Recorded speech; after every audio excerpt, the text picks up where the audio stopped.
Week 11 and the NFL season was underway last night between the New England Patriots and the Atlanta Falcons, which was a complete blowout. 25-0. New England won that one. So, guys, by focusing on the AFC, we have seen the current playoff teams. They've been exposed by a lesser team, whether that's the Buffalo Bills losing to the Jacksonville Jaguars or the Baltimore Ravens losing to Miami Dolphins on Thursday Night Football. As a result of that, it is really hard to sort of say the best team in the AFC. So guess what? We're going to figure out who the best AFC team is. Ryan, I'll start with you here. Which AFC team is the most dangerous right now? I think the AFC team that's the most dangerous is a team that is currently on a 5-game win streak and shut out the Atlanta Falcons last night on Thursday Night Football. Yes, I'm going to go with the New England Patriots. I think they have looked really good. Mac Jones has been very, very good as a rookie. Deion Harris has done really good as well. I think this is just a team that, day after day they go out. They have a really good defense. Speaking of which, got me 28 points yesterday in fantasy, so thanks for that, New England. But the Patriots have just looked very, very good. I really thought that last weekend's game against the Browns was going to be good. I actually had the Browns winning that, and then I was literally broadcasting the women's basketball game from Mizzou, and I just kept getting update after update about how the Patriots are already up like 45. I'm like, wait, how is this even possible? So the Browns I really thought, they could be a top AFC team this year, but they just really dropped the ball. And if they play the Lions this week, and if that game's close, I think that tells you everything you need to know about the Cleveland Browns this year.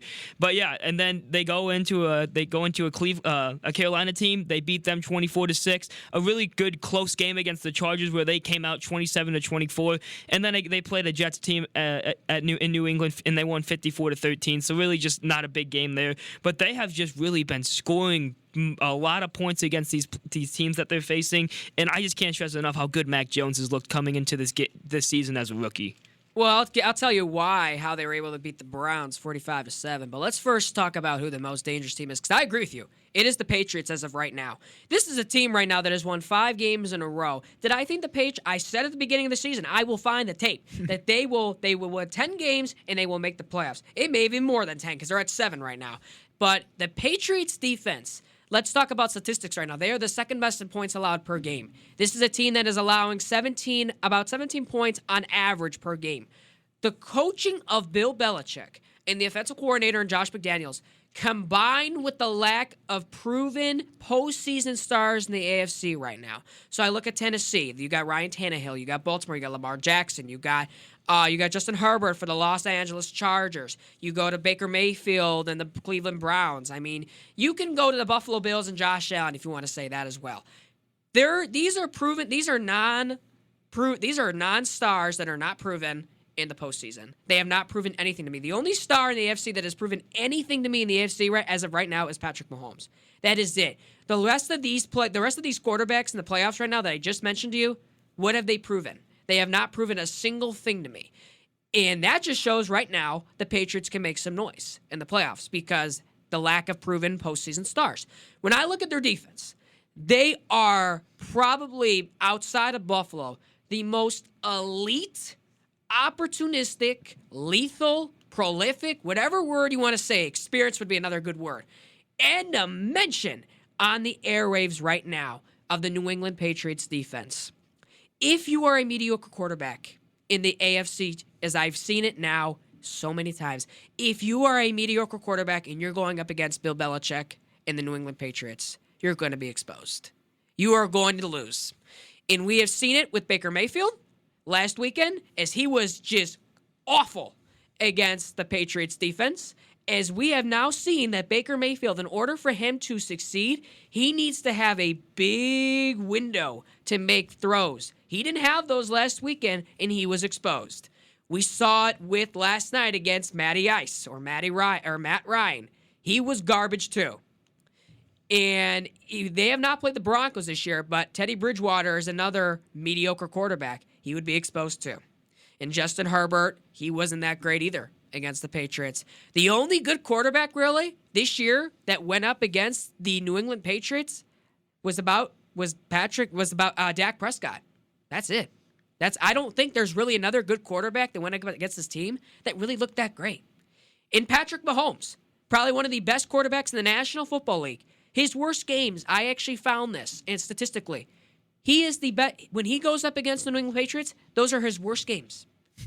And you wonder why that is. It is because of Bill Belichick's expertise, how smart he is, how he's able to expose all these quarterbacks and find their weaknesses and basically say, you're going to beat us and we're going to expose your weaknesses. And that's what he does. But I will say this right now.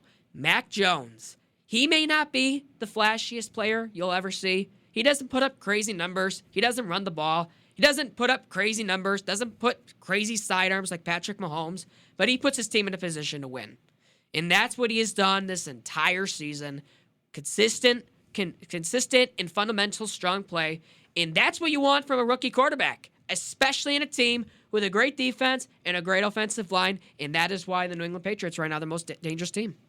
I do not like the AFC whatsoever right now. I genuinely think that in the playoffs, there are multiple wildcard teams that could have just as good of a chance as division winners. And I believe that they're just going to be battling out to eventually lose to an NFC team in the Super Bowl. I think the NFC is a lot more top-heavy and has some of the best teams in the NFL up there.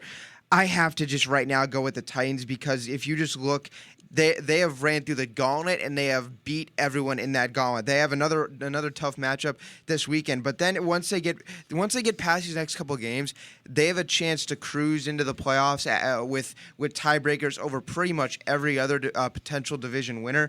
It worries me a little bit that they have not really ran the football whatsoever the last couple weeks without Henry, but I think Ryan Tannehill is playing really good football. Mike Vrabel is a really good head coach. I don't feel like he gets talked about enough, but I want to mention this, a game that we should all look forward to for the AFC next weekend. Okay. Is you're wrapping up your post-Thanksgiving weekend, you're upset that you got to go back to work for the week. Tune in on that Sunday to Patriots-Titans. That, I think, has a chance to be a fantastic game. And if the Patriots win that game, I think I'm all in on the Patriots. All right. That's going to be a fantastic move. I just have to say the Titans right now, there's not a whole lot into that because if you go down the list, there is a fatal flaw in every AFC team right now. That's what makes it so tough. I was close to picking the Chiefs as well as their defense still sucks. But when they are rolling on offense, they can outscore you at will. So, like I said, I think in the AFC, I could be wrong. I think they're going to be playing to lose to an Arizona, a Tampa, a Green Bay. So we'll see. I don't love the AFC.